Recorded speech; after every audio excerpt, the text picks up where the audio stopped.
Welcome to Lost Relation Chronicles. I'm Ben Hughes, 28 years old, married for 4 years to Kathy Hughes, née Parker, who's 26. We don't have any children, and we don't plan to. Before our engagement, I made it clear to Kathy that I wouldn't tolerate disrespect or cheating. I wanted a complete partnership, and she agreed to those terms before we married. Today started as an ordinary Friday for me. I lead the maintenance technicians for a large corporate banking firm, where my team and I are responsible for ensuring the smooth operation of branch vaults, safe deposit boxes, drive-thrus, and night drop boxes. We outsource combo changes, safe deposit box openings, in cases of lost keys or unpaid fees, and all video, audio, and alarm security work. This practice ensures that no bank employees have full access to combinations, protecting both customers and the bank from potential issues. We had a problem at the downtown Grand Rapids main branch. It was taking 2 people to move the vault door. The tech I sent requested help, and I was the only one in the office that had the 6-foot pry bar we used to do the heavy moving and occasional door lifting. I arrived and my tech showed me where a shim had worn so badly that it fell off the door pivot pin, and that was allowing the door to drag on the floor. We did not have any more shim stock, but there was a Harbor Freight about 15 minutes away. I went there because I knew what I was looking for and that it was part of their normal stock. I got the materials and went through a nearby McDonald's for some of their French fries. I love them. As I was pulling past the pay window, I saw Kathy's sister, Monica, walk out of the building holding hands with a guy who was definitely not her husband. They looked completely immersed in each other and kissed when they got to their cars. I filed that image in the back of my mind and drove back to the bank. I pried the door up and Dave pushed a couple of door shims into the hinge pin. That fixed the problem. I didn't mention the incident at Mickey D's to Kathy. She had become a screaming bitch, causing some major disagreements recently, and of course, it was always my fault. That night, she seemed to be trying to be nice to me. She surprisingly told me that she and her sister had spent the entire day shopping. Then she said that they had a great lunch at a restaurant that was at least 30 miles away from where I saw Monica. The lie set off alarm bells. Was Kathy conspiring with her sister to cheat on Monica's husband? I wondered what other conspiracies the two of them were involved in. She must have noticed something because she didn't say another word until bedtime. That night, as we were getting ready for bed, my suspicions got more alarming. Kathy insisted on getting undressed in the bathroom and taking a shower before coming to bed. Even when we had a major argument, she had always liked to tease me with her striptease, and she was a morning shower person. I was determined to find out what in the hell was going on. When Deb came out of the shower, she was in a granny nightgown that was radically unlike the normal panties, only that she slept in. Now my alarm bells were clanging like there was a fire in the kitchen. I decided to see if I could get a hint of what was going on. Deb, why did you lie to me about today? Why have you suddenly changed your bedtime habits? Where did you get that absolutely disgusting gown from, and why are you wearing it? Is there something you are hiding from me that you don't want me to see? As I asked each question, she flinched and my voice volume went up a couple of decibels.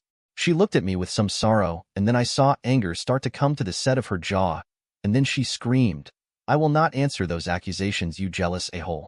Go sleep on the couch. You are not welcome in this bed anymore." Well, that didn't answer any of my questions except that she was guilty of something. I got out of bed, got dressed, and grabbed a couple of suitcases out of the closet and started packing my clothes. Deb saw what I was doing and said sadly, "Stop. I'm sorry for screaming.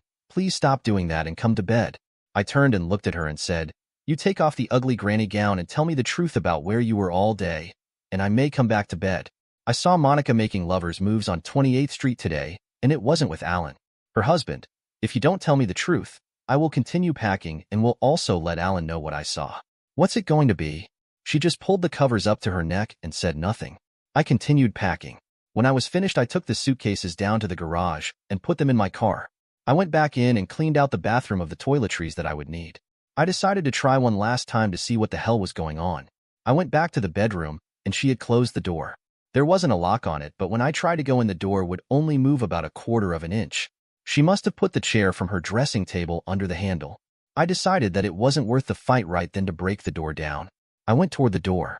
As I passed the entrance to the kitchen, I decided to do what I normally do when I am totally pissed off. I wrote down what I was feeling. "Kathy, I do not understand what you are doing. I have been told by you for years that you love me. What you have done today is not love. I am beginning to think you might have only told me the truth twice in our life together. First when you said you would marry me, and the last time when you said I do. Love is not lies. Love is not deception. Love is definitely not what you are showing me. Because of that, I will accede to your wish. I will not sleep next to you. I will not even sleep in the same house, the same neighborhood, and if I didn't have a job in the city, I wouldn't sleep in the same city. I will return to my marriage bed when I get some truth from you. Where were you today, and why did you lie to me? In spite of my anger and hurt, I love you. With that being said, I am leaving to go to a hotel. I will not be back until I get answers to the questions in this note. No answers, no return. You have shown me nothing but contempt for several weeks. Not everything is my fault in spite of what you have said. My attitude was fine until you trashed it. What I saw and heard today makes me think you are not being faithful and you and Monica are covering for each other. I will be informing Alan of what I saw today. I only wish I had taken pictures because I believe you will tell your sister that I saw them, and between the two of you, there will be a plausible lie that you two concoct. Richard Hughes. No answers, no husband. I knew that she would see the note because I put it in the cupboard in front of the coffee can. Kathy cannot function mornings before 2 cups of coffee. After I got to the hotel and settled in, I called my boss, Charlie, and told him where I was and that he could only get in touch with me by email or my cell phone. I told him I would need a couple of hours each day for the next few days to take care of some major personal problems. He said to take the time as needed, as he would want me totally focused and alert. I thanked him, hung up, and sat down to decide what I was going to do from there. Saturday morning dawned with me waking up confused and disoriented.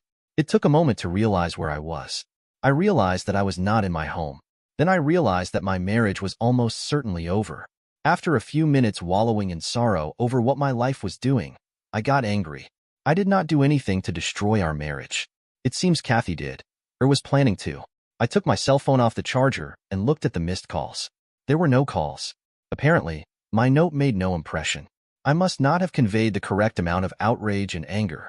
I went to the local Denny's for breakfast. As I was sitting there, my phone buzzed. I looked at the screen. It was my mother. I called her back as I wasn't quick enough. Hi, Mom. Is there something that you wanted? Why is Kathy crying over the phone? She got caught in a lie and told me that I was not welcome in our marriage bed. So I left the house. I am warning you. I know you like her, but if you try to come to her defense, I will not be talking to you for a very long time. She has hurt me very badly, and until I get the truth, I will not be going back home. If she calls you again, ask her why she hasn't called me. Yours is the first incoming call I have had since I left work yesterday. I left home at 10 o'clock last night. I heard a sob and a very soft, but I love her. I can't shut her out. Fine, Mom. I love you, but this is the last time I will talk to you if you try to interfere. Goodbye. I finished my breakfast and drove to Lake Michigan to just see if the water would help me calm down and think straight. It did, and it didn't. I had no real proof that Kathy was cheating on me, but her actions did not point to any other answer. I still needed to call Alan, but I only had Monica's cell phone number on my phone. Fortunately, I remembered that Alan worked on Saturday. He had Sunday and Monday as his days off. I called his work. Gerald Compton speaking, he answered. How can I help you? Alan, this is Ben. Can I come over to your office and talk to you? I need to tell you something, and it's bad. I don't think I should tell you over the phone. Now you're scaring me, Ben. What could be so bad? I need to tell you in person. Can I come over there? Or meet you somewhere after you are done working? How about lunch at the diner? You know where it is. I won't be able to do much now after you get all cryptic on me. Okay, let's plan on 11:30. I will buy. Okay, see you then. That was done. Then my phone buzzed again. It was Monica. Ben, I just got done talking to your wife. Please don't say anything to Alan. Nothing happened yet. It was going to, and now that Alan will know, I am afraid my marriage is in the shitter. I promise that it is over.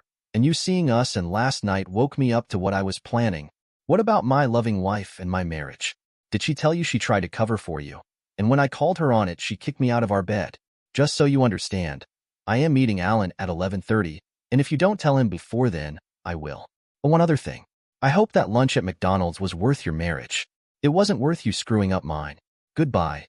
I ended the call. Alan was there waiting for me. He started talking as soon as I sat down. Monica called me and told me what you saw. She claims it was innocent. He added. She said she was with her insurance agent trying to price a new policy. Does she normally hold hands and lean her head on the agent's shoulder when she is walking him to his car? Does she kiss the agent goodbye normally? I saw a flash of anger come over Alan. I held up my hand. Please let me finish. I came home from work last night, and before I could say anything, Kathy told me of the wonderful lunch she had with her sister at a restaurant more than 30 miles from where I saw Monica. Then when I confronted her about the cover-up, she told me to sleep on the couch, as I wasn't welcome in my own bed. Does that sound like an innocent lunch? She did that? That is not all. She has always, since the day we were married, been a morning shower person and has always teased me as she gets undressed and ready for bed. Last night, for the first time since we were married, she got undressed and ready for bed in the bathroom behind a closed door. She took a shower before coming to bed and came out of the bathroom in a head-to-toe granny gown. She has never worn more than panties to bed since I have known her. What am I supposed to think of that? I didn't wait for an answer. My anger from retelling things was topping out. I excused myself, threw some money on the table, and I left. As I got close to my car, Kathy and Monica were both there. They were both crying. I turned around and started walking away. I could not stand to be with a couple of liars at that time. I walked in a large circle for over an hour. I stopped at a street vendor and got a hot dog. It sat in my stomach like a brick. I finally came upon a small park and sat on one of the benches, and I just cried. I cried for myself, my marriage, and for my hurt. After I composed myself, I went back to my car. No one was there, so I drove back to the hotel. Sunday I went for a drive. My phone had been silent. No Kathy, no Mom, and no Monica. I was about 60 miles from the city when I felt my phone buzzing. I pulled over and looked at the display for missed calls. The call was from my mother. I called her back. Mom, I was driving and couldn't take your call. Did you want or need something? I called because I have a crying pair of sisters camped out in my living room. They will not tell me what is going on, but that they feel they have destroyed both of their marriages. Do you want to tell me what in the name of hell is going on? Ask Monica who she was kissing at lunch Friday, and then ask my soon-to-be ex-wife why she lied to me and covered herself up and kicked me out of my own bed Friday night. If you get those answers and get the truth, you are much further ahead than I am. Kathy knows why I left the house Friday. She has not tried to talk to me since. I have to tell you, I am hurt that you are not doing what I asked. I will not take any more of your calls. Tell Kathy that I will not discuss our problems on the phone. If she decides to be honest, have her call me and we will mutually decide where and when to meet to talk without any mothers, sisters, lovers, or other watchdogs. Goodbye. Now I was angry all over again. I took several deep breaths and tried to calm down so I could drive again. About 20 minutes later, I felt rational enough to drive back to the hotel. Monday morning I drove to work. Sitting in the waiting room was Kathy. I walked on past. The receptionist paged me. I ignored it until I got to my office. I called the front desk and told the receptionist to relay a message to my wife. She said she would. Tell Mrs. Hughes that if she wishes to tell me the complete truth, she may come back to my office. Add that if there are any evasions or detectable lies, I will file for a divorce. Thank you. And I am sorry you are stuck in the middle of this. I had no visitor that day. I went back to the hotel. About 7 o'clock that evening, the call finally came. Yes, Mrs. Hughes, are you ready to be honest? A very subdued Kathy quietly said, Yes, and I am sorry for the hurt I have caused you. Please come home and we will talk. I don't have a home. My wife told me she did not want me in her bed, so I left my home. I heard a gasp and crying. If you want to tell me the complete truth, I am willing to listen. I will not and cannot promise to return to your home. I am not only pissed off and hurt by your lies, but your attitude towards me for the last several weeks is unacceptable. Do you remember the fight you started 2 weeks ago because of the garbage? You jumped dead in my shit because I hadn't taken the garbage out. You didn't look in the waste basket and see it empty, nor that the garbage cart was out at the curb. When I pointed them out, you didn't even attempt an apology. Sound familiar? I need and expect someone who claims to love me to be civil and respectful. 2 attitudes you seem to have abandoned. I took a deep breath and said, If you really want to talk and answer the questions I have, and answer them truthfully, tell me a time and place where you will be alone and we can talk. Your house, my mother's house, or Monica's house are not acceptable. Can you agree to that? More sniffles and a quick, okay, then she ended the call. I just shook my head and put the phone in the charger. I didn't get much sleep that night. Well, the next day there was no call, so I decided to be proactive. I called. It went to voicemail. Mrs. Hughes, you stated that you were willing to meet me at a location away from those I mentioned. You have not informed me of the location or time, so I am proposing a time and place. My attorney's office at 2:30 Wednesday. If that is not acceptable, please provide me with an alternative. If I receive an alternative location, fine. Otherwise, I will be in John's office at that time. Then I ended the call. I next called John Kavanaugh, my attorney. I explained what was going on and asked to use his conference room tomorrow afternoon. I promised there would be no throwing of objects and no physical altercations. He agreed to let me use it. He did remind me that the call to him was a billable event. Lawyers. Another almost sleepless night. I was at John's office at the appointed time. No Kathy. I waited 15 minutes. No, Kathy, I told Jack to prepare the divorce papers. I asked to have her served at work. As I was driving back to work, I got a call from an unknown number. I pulled over and called it back. Governor's Hospital Emergency Room. How may I help you? Now I was really confused and scared. This is Mr. Richard Hughes. Someone at that number just called my cell phone. Can you tell me what this is about? Yes, I called. Your wife is being treated in the ER as we speak. Your name and number were on her emergency contact card. That's all I can tell you. Can you come here? If you can, I or the doctor will fill you in. I will be there in about 15 minutes. The call ended. When I arrived at the ER, I got a bureaucrat who wanted insurance information. I asked about my wife's condition and was told she requested that I not be told. The lady said, by law, if you are on the excluded list, we can't inform you of any medical information. All right, please inform your patient that I refuse to be responsible for any bills if I cannot be informed of her medical condition. Better yet, I am refusing payment responsibility. I would like to write a note to your patient. I will not be visiting her, so I can only communicate by writing. She got me a piece of hospital letterhead. Ex-Mrs. Hughes. Still playing games. Why am I on your excluded list?